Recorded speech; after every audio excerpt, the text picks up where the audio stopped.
It's time for the 49ers Rush podcast.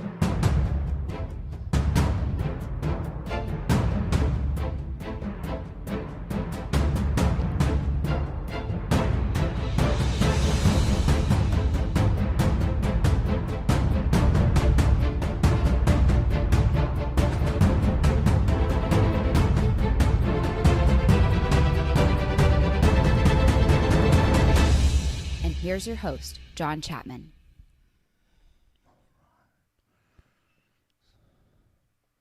All right, 49ers fans, welcome to another episode of the 49ers Rush podcast. I'm going to be your host, John Chapman, and we're going to be focusing today's almost exclusively on defense. Obviously, we're going to peek ahead to the huge game coming Sunday night, which I'm super excited about, and you guys got to come join us. We are going to be broadcasting live play-by-play and color commentary through the Hot Mic app. So if you do not want to listen to Troy Aikman, and I gave a pretty hard time to Joe Buck last time, so I want to be kind of nice. But if you would like a much more 49ers specific commentary, that's what we're going to be bringing you through the Hot Mic app if you have an iPhone. If not, you can watch through Periscope or on my Twitter feed. The promo code for that's going to be Rush ESF, RUSH ESF.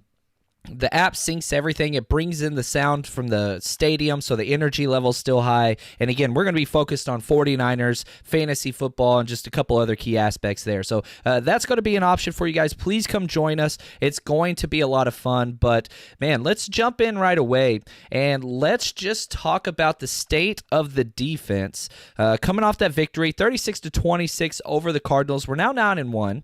And the way that this defense still continues to play, they're winning games. Now, if we look at our overall defensive ranks across the NFL, not much has changed. We are still top 3 defense in all of the valuable metrics. We've given up the second fewest points in the entire NFL, the second fewest yards in the entire NFL. We've forced the third most turnovers.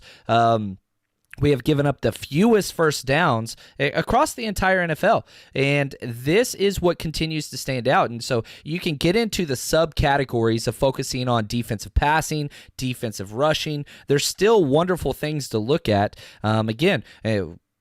We are 5th in allowing passing touchdowns. We're second in fewest yards per passing attempt, 4.3. So when teams are passing against us, we're not allowing the deep ball to be completed. Now, the penalties are a whole nother thing, and obviously that's a little bit skewed with the 3 pass interference calls from Richard Sherman, but Richard Sherman still hasn't given up a passing touchdown in the NFL yet this year, which is insane whenever you look at the amount of times he's been targeted. He's played very, very well as a whole. Yeah, he's very physical. Yeah, he's going to get called for some pass interferences. Yeah, he's going to get called for defensive holding or yard contact after 5 yards, but that doesn't matter. The 2 metrics that we always have to go back to, and again, this is going back to Bill Belichick probably a decade ago, and he says, look, everything comes down to scoring, okay? We want to score points. We want to stop other people from scoring points. That's the metric. Then we try to figure out what correlates best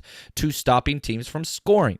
And obviously, you're going to have points allowed and then also total yards, which we're right up there.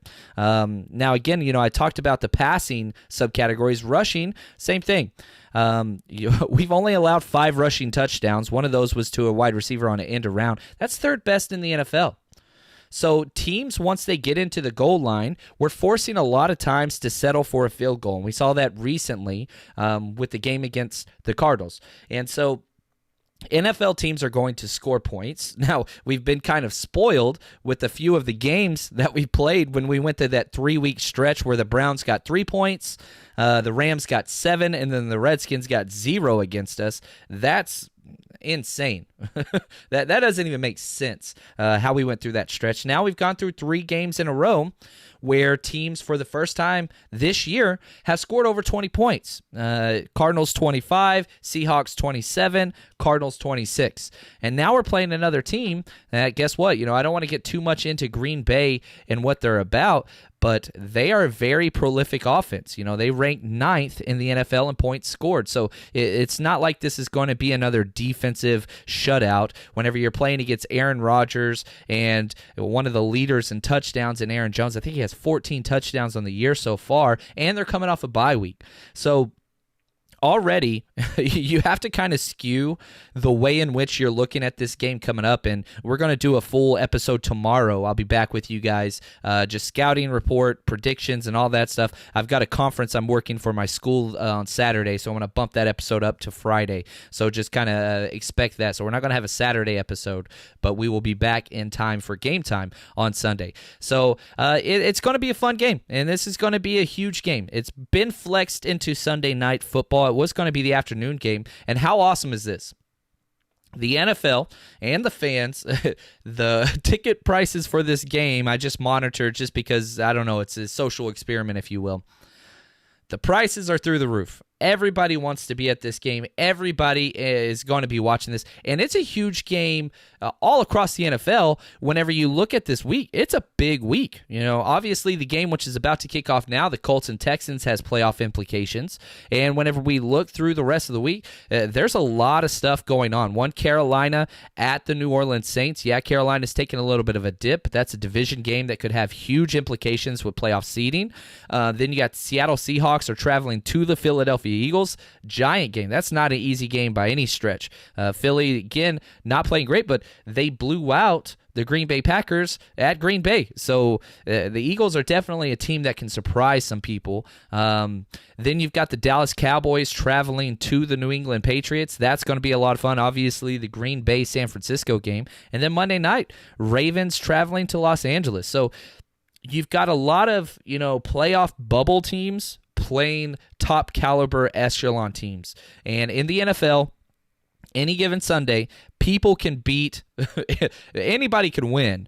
But whenever you look at the games and these quality matchups of teams going to play on the road, this is going to be an interesting week. And our game, obviously, is by no stretch just a free pass. And, I want to jump in real quick just to our MyBookie segment and just talk numbers that they got going on. MyBookie.ag, these guys are the best. They sponsored us all year long. Really do appreciate all their support. And if you want to support the podcast and have a good time, head over to MyBookie.ag. Use promo code 49ers. In the game, it's close. The 49ers are -3.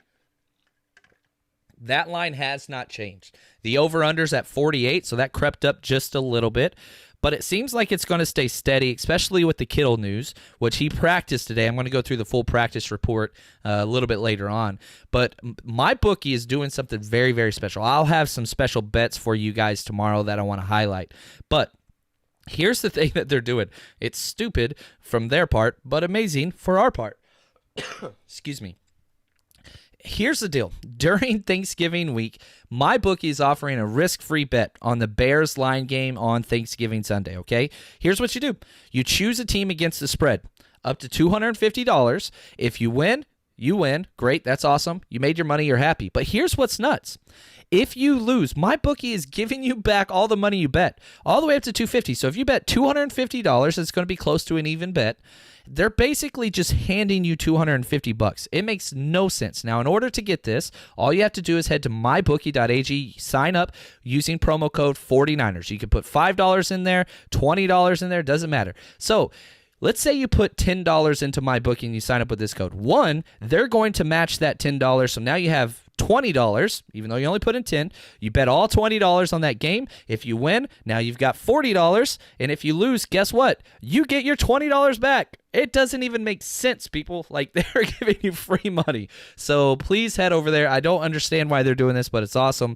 MyBookie.ag. Use promo code 49ers. They'll match your deposit. Then you can bet for free up to $250. And if you lose, they give you your damn money back. I don't get it, but I'm really glad that they are doing it. So let's jump in real quick before we go over some questions. Here's what happened in practice initially. So the first reports out were Emmanuel Sanders, Deebo Samuel, and George Kittle were not practicing. They were in non-contact jerseys just on the side of practice. However, once they got into team drills, and they were able to qualify as what's a limited participant in practice. So the fact that Kittle is finally getting anything done is great. Deebo Samuel with the shoulder, I think that's much more precautionary. And again, Emmanuel Sanders, he's got to just kind of rest and not be in contact whatsoever with his rib. It's just going to take some time. And We saw last week, he's just an absolute warrior out there. Emmanuel Sanders going out there and just taking those hits, and you'd see him hit the ground and just bad things happen. I talked about it on our breakdown on my Patreon. I don't know if you guys caught it yesterday on the YouTube crowd. I slipped in my breakdown. I tried to see what would happen if we could get it through the YouTube parameters, whatever. They took it down almost immediately. But for those of you that, you guys hit that bell and you get the notification, hopefully you enjoyed that. But that's a kind of a version of what we do on my Patreon twice a week. We do a full defensive breakdown, about an hour's worth, and a full offensive breakdown, about an hour's worth, and it's a blast. And so you have all the time to go back through that if you want to. Again, just subscribe over on my Patreon. Just type in 49ers Rush, or if you head over to our website, which if you haven't gone to Niners Live yet, you really, really should. We've got a great article up there this week. Renato just got it published just earlier today, and it is awesome. So, we've got a whole bunch of stuff going on. If you want some 49ers Rush gear, articles galore, we've got a lot of stuff going on over there. And again, he just talks about the rebound to the game. We've got something up there from Brandon about the Jimmy G show. We've got a lot of workers just spending time making sure we're putting quality content out there, 49ers nonstop. That's what we're trying to do. Now, a couple people didn't practice today. Okay, Matt Breida was still out with his ankle, D Ford with his quad and hamstring now. So now it's a two-part injury. It's really his knee and hamstring. And then Robbie Gould with his right quad, which that's his kicking leg. And so that's problematic. Kyle Shanahan said earlier this week, with a kicker, if he's 98% healthy, you still can't put him out there. So they're going to wait until he is perfect. The mindset of the 49ers coaching staff and personnel decisions is long-term. It is no longer week to week. It is playoff bound. Now, obviously, with the three toughest games in a row, playing 3 8-2 teams currently, the toughest stretch in the history of the NFL past week 11. This has never happened. So for all those people that have said the 49ers haven't played anybody, just wait, baby, because it's a week to week to week. It is a gauntlet. This is a very similar to a playoff stretch that we're going to go through, and it's going to be tough. But Robbie Gould, he didn't practice, and neither did Joe Staley. So you look at those major injuries, and there's some good, there's some bad. I really don't think Breida or Ford or Gould or Staley obviously is going to be out, but we're going to be without those guys. And D Ford is probably the biggest injury up there. Matt Breida obviously has been special this year, but there's a lot of depth at the running back position. And then Robbie Gould. We're going to have some more games come close during this stretch, and hopefully he is back within the next week. Now, let's see here. Let's get through just a couple questions, and I think I answered a few of these. If Kittle, Sanders, Debo, Ford plays, do you see this game getting out of hand for the Packers? I think you're saying if they don't play. So a couple things, Niner by nature. Kittle, Sanders, Debo will play. Ford, I do not think will. I think he's going to be out this week. Which Ford was, I think Kittle's probably the most important. Next up would be Sanders, then Debo, as far as the three that are playing. I don't think this game's going to get out of control. And here's why I think that. No matter what, the 49ers are playing teams close to the vest. You look at what we've done the past 3 weeks versus good and bad teams. We play them close.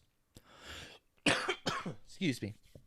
I don't think that there's any way the 49ers get too far behind or too far ahead. The Green Bay Packers are a complete team. Now, are they near as complete as the 49ers? Absolutely not. But they are coming off a bye. Very similar system. You look at all the relationships that these two teams have together, from coaching staffs to our strength and conditioning coach being related to the head coach's wife. I mean, it's nuts. These two teams, and then Green Bay, you look at Aaron Rodgers and the chip he's had on his shoulder since we haven't picked him number 1 overall. He played at Cal. He's coming back. I mean, this game is going to live up to the hype. The only way that it doesn't is if we did blow them out, but I don't think that is a possibility.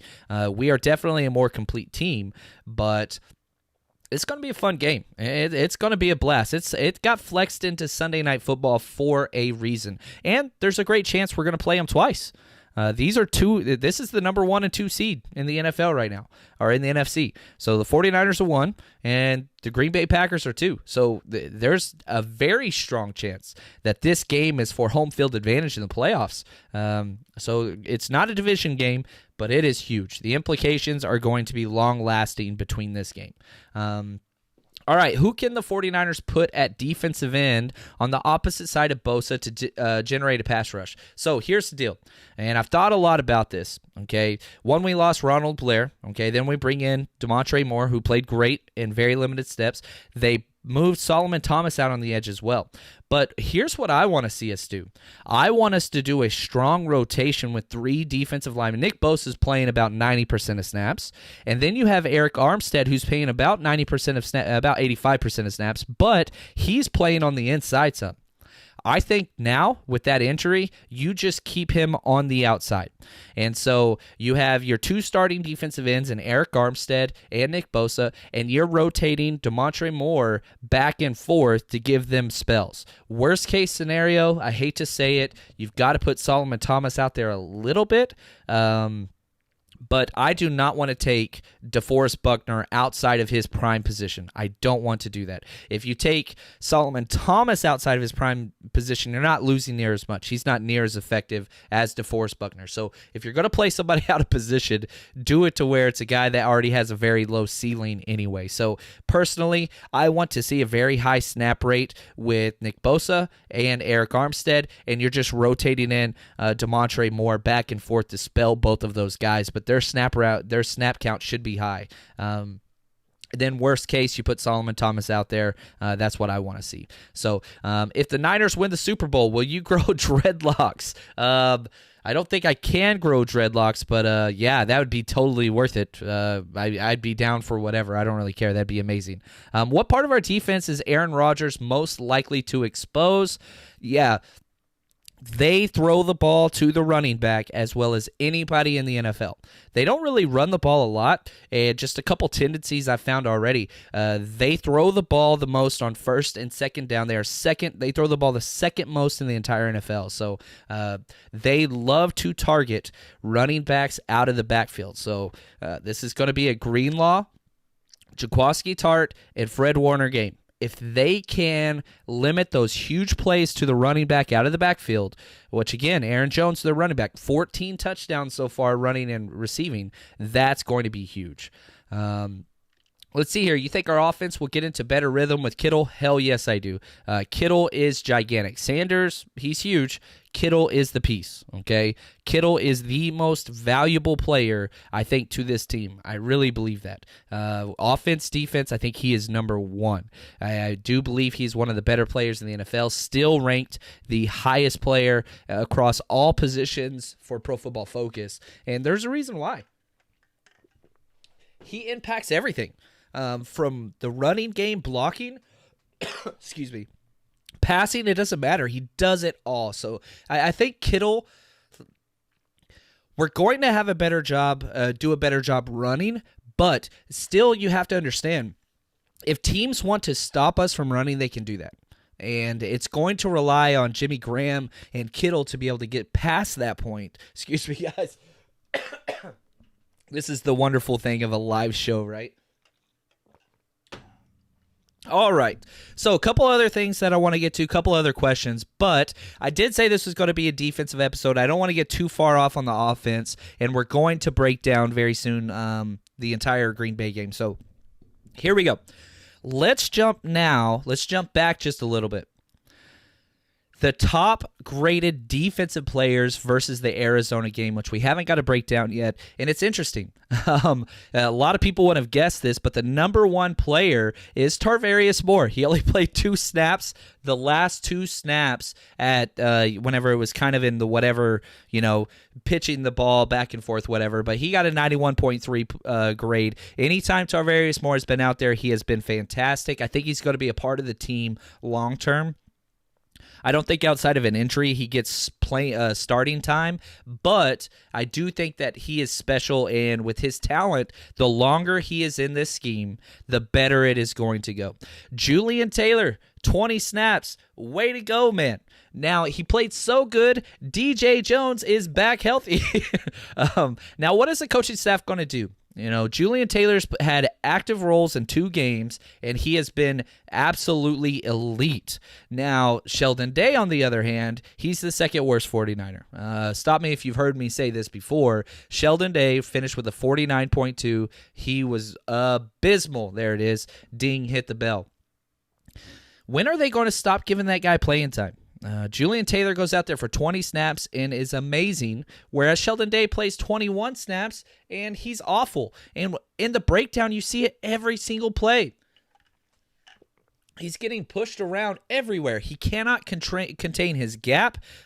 He's a liability on the field. So the coaches have a very interesting decision to make here, because do you stick with Sheldon Day and then put Julian Taylor back on the inactive list like they kept doing all last year, all this year, or do they finally give this young pup a chance? I really do hope. I want him starting. I don't want him. DJ Jones is great, and if he's 100% healthy, he deserves that spot. But again, very similar to how they're treating Ahkello Witherspoon. They kept him out last week even though he was healthy. And once you had Emmanuel Moseley go down, then you put Ahkello in there, and then once Emmanuel Moseley was back healthy again, you gave him his spot back. Now this week, I do believe Ahkello Witherspoon is going to start because he is finally fully healthy. And that's key. So I want Julian Taylor in there until DJ Jones is 100% ready to go. And I wouldn't mind spot duty, those 2 guys switching out. Don't really care who the starter is. I care a lot more about the snap count. I think that's huge. But anyway, back to the top 5. Dre Greenlaw got a 75.8, played great out there. Jaquaski Tart, 2 solid games in a row, 70.9. He finished number 5. And Demontre Moore, he finished the number 6 guy, getting 21 snaps. And obviously that fumble at the end of the game was huge. You got to love that. And if you saw the emotional kind of breakdown on the sideline, this is a guy that was on the couch just last week and comes in because of an injury to Ronald Blair, which is awful. But you get this opportunity. What are you going to do with it? I think moving forward, and again, just staying with the snap counts at that position, there were 67 total snaps, okay? Nick Bosa got on defense against the Cardinals. Nick Bosa got 56, Eric Armstead got 48, and Demontre Moore got 21. So I think that you see just a slight uptick for Bosa and Armstead, and then a slight uptick for Sheldon Day, because D Ford, who got 20 snaps, his usual 20 snaps, he's not going to be getting those. So, you could see Demontre Moore around 30, and then I think for Bosa and Armstead, you're going to see them pretty close to 60. That would be ideal if you're scripting out kind of how you want the rotation to go. Now, defensively on the opposite side, Fred Warner, they abused this dude. He led the team in tackles. He was always around the ball, but his reads in the running game were very, very flawed. And it was interesting too. If you watched the press conference today from the defensive coordinator Robert Saleh, he said, they got us on a couple plays, and we were caught out of gap integrity. And a lot of that had to do with the zone read scheme that they do, where they leave somebody unblocked, the defensive end, and the defensive end is taught to crash down.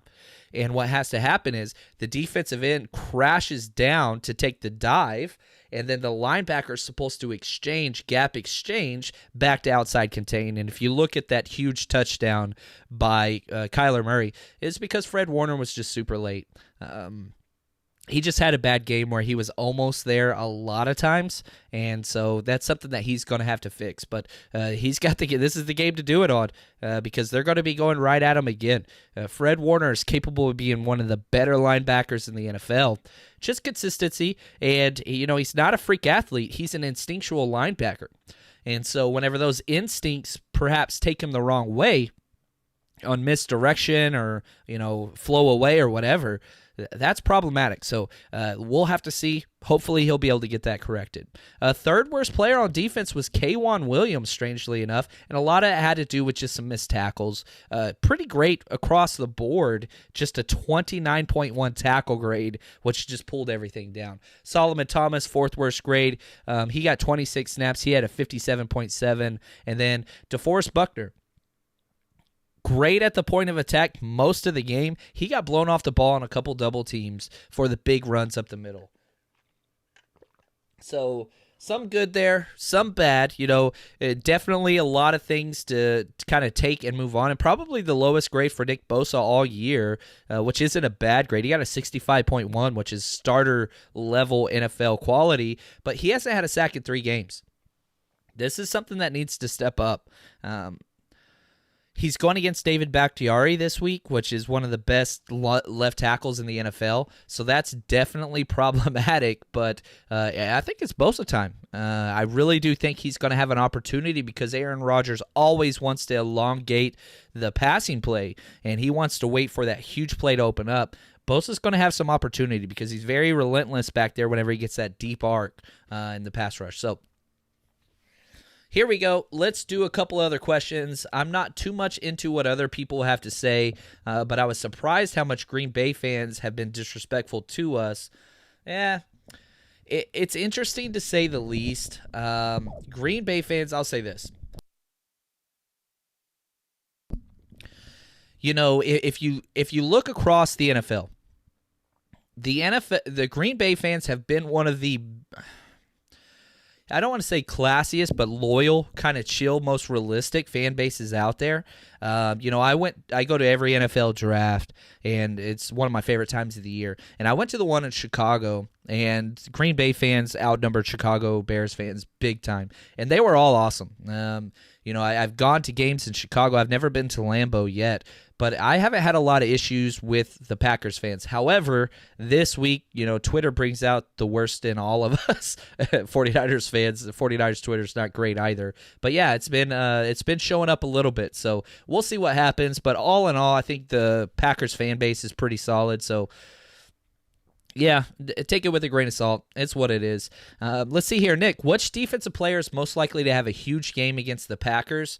We talked about those linebackers, but DeForest Buckner, this should be his game because their interior is good. Their defensive interior is good, but their tackles are probably top 3 in the NFL at pass protection. So if you're going to get to Aaron Rodgers, you've got to get pressure up the middle. So DeForest Buckner, man, this could be huge for him. And shoot, if Julian Taylor gets up there, he is designed to defeat this type of offense. This is why you have that guy, this penetrating, huge, athletic, big body right in the middle. So, I personally would love to see that interior of Julian Taylor and DeForest Buckner next to each other. So, look at this. Have you been lifting weights? Your arms are rivaling Arnold. I love it, man. Actually, at my school, we had our student versus faculty basketball game today, and I realized just how old I am. Good Lord. We won, and I didn't let the kids know I'm tired, but my whole body hurts. So thank you for noticing. I appreciate that. Did Aziz pass concussion protocol? Yeah, I believe he did because he was full go today. So Aziz, DJ Jones, Raheem Mostert were all full go today in practice. So it seems like if he was in a full contact, then yeah, he has to have been cleared. Usually they're out there with the non-contact first, but yeah, he should be just fine. And I don't think Aziz, you have to go back to his college stuff, but he hasn't had any concussion issues so far this year, so I don't think that's an issue. Let's see here. Do you think Richie James and Jeff Wilson will get more playing time with the team injuries? I think Richie James will. I do not think Jeff Wilson will. I think Jeff Wilson will be kind of relegated to, if we get in their goal line situation, big bodies, 3rd and 1, that type of stuff. Obviously, the touchdown to win the game was huge, but he doesn't really fit the Kyle Shanahan system in between the 20s. He does whenever we get close to the goal line. So, Sergio, I actually don't think Jeff Wilson is going to get a lot more playing time, obviously more than one snap. But if he got more than 5 carries or 5 touches, I'd be pretty shocked outside of an injury. Okay, how much bad luck is it that all 3 of our highest paid offensive free agents, They're all out. Jerick McKinnon, Quan Alexander, and now D Ford. Yeah, it's bad whenever you say it like that. I don't think you can make that sound better anyway. Sorry, guys, I'm struggling today, but I had to get an episode out. I wanted to talk football. I apologize. I know my voice is a little scratchy. My apologies. Let's see here. Let's go through this. How much bad luck? Oh, yeah, that's the one that we just missed right there. And so let's see here. A couple more questions. I need your opinion. I got my trade turned down by the commissioner because he thought it was lopsided. What do you think? I don't care what your commissioner says, Jay Korn. Any commissioner that denies the trade in fantasy football is a loser. Get out of that league. That's not whatever. Any league that is accepted, you should accept all trades, should be processed immediately unless you can prove collusion. You said Russell Wilson and Landry for Brady Galladay. Nope. That's a fair trade. Yeah, your commissioner's garbage. That's just my opinion there. Let's see here. A couple more questions before we jump forward. Do you think that they'll put Bosa on the defensive left side so he doesn't face Bakhtiari but a few times? They're moving him around. And so a lot of it doesn't have to do so much. The offense kind of predicates where he's going to be because they want Bosa on the strong side, and what they were doing was D Ford on kind of the weak side so that he could come off with a straight angle because D Ford has that first step where he wants to press the edge. So on a lot of those deep third down plays, that was predicated upon the offensive line formation, a strength versus weakness call, and so that would determine what side Bosa was on. Now that D Ford's out, Bosa's kind of your fast and your strong end. You have Eric Armstead on the other side. So, yeah, I hope they rotate him a little bit, but we don't really have that speed kind of arrow guy that's out there. And so that's kind of a problem because, ideally you want the first step D Ford, which would be perfect against Aaron Rodgers, but it looks like as of now he's going to be out. Maybe something happens, but it's probably not going to be that case. Anyway, I do want to say just again, support for the 49ers Rush podcast comes from Manscaped. Love these guys. They are awesome. If you struggle, with Christmas presents or whatever, Manscaped is perfect. It offers precision engineering tools for your family jewels, takes care of everything down below, and here's the deal. You get 20% off, free shipping. All you have to do is use promo code 49ers over at manscaped.com. And if you buy one of their packages, like the Perfect Package 2.0, you get a free travel case as well. So again, that's manscaped.com. Use promo code 49ers. And this product is legit. One, it's waterproof, and it's nick-proof, which means if you've ever cut yourself down there, definitely not the best. Go ahead and make your body look its best and feel its best and feel fresh all the time by using Manscaped products. It is awesome. I swear by these. It is awesome. And plus, if you buy it now using our promo code, you also get free boxers, which they are pretty legit. I would model those for you, but I don't think that would meet YouTube standards. Maybe it would. Anyway, a couple other questions before we jump off here today. All right. Let's see here. Yeah, vetoes have no place in fantasy football. Thank you, Daniel. I agree so much. Yeah, and appreciate it. Niner by nature. Oh, also I have to give a shout out. Last week I said I would be doing a free giveaway for a t-shirt. I just want to say thank you to Drew. He was the one. I got about 5 different submissions on there, so just want to say thanks, guys. But Drew, that shirt is on the way. I've already messaged him on Twitter, but I did want to let you guys know that is taking place. So manscaped.com, use promo code 49ers. Drew won the giveaway last episode. So thank you, Nick, again. Hit that like button, subscribe wherever you are. Apologize again for my voice today. I know it's a mess, but I can't. We got to talk football. We can't let stuff get in the way. Sometimes even we have to go through injuries. But we will be back tomorrow with a full episode talking all about Packers. So get your Packers questions ready, and we will be back with you guys tomorrow. Talk to you then, and as always, stay strong, faithful.